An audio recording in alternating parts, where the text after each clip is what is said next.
خود کی تعریف نہ کریں ورنہ کوئی بھی آپ پر یقین نہیں کرے گا۔ کبھی بھی کسی کے ساتھ تلخ لہجہ نہ اپناؤ، کیونکہ کلاڑی تو بھول جاتی ہے مگر درخت کو یاد رہتا ہے۔ مشورہ مانگنے سے پہلے دیکھیں کہ آپ مشورہ مانگ کس سے رہے ہیں۔ بعض اوقات کسی کام میں تاخیر کرنا حماقت ہے، عقل مند ہر کام اپنے وقت پر کرتا ہے۔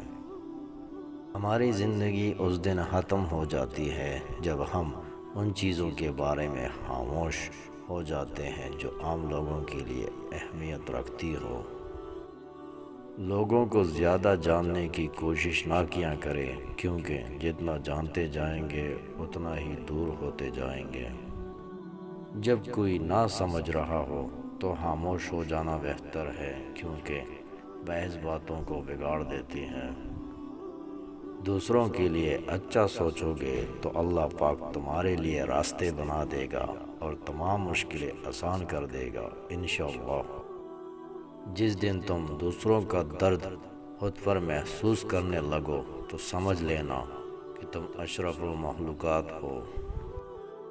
حضرت علی رضی اللہ تعالیٰ عنہ، جو شخص تمہارے خون میں سے نہ ہو پھر بھی تمہیں عزت دے اور پیار دے، بے شک وہ تمہارے لیے ایک بہترین رشتہ ہے۔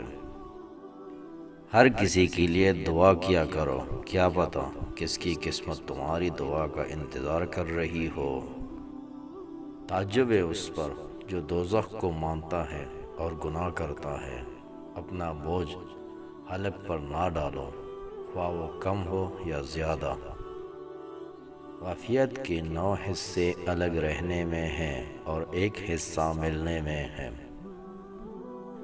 ترغیب دلانے کی نیت سے اعلانیہ صدقہ دینا خفیہ سے بہتر ہے۔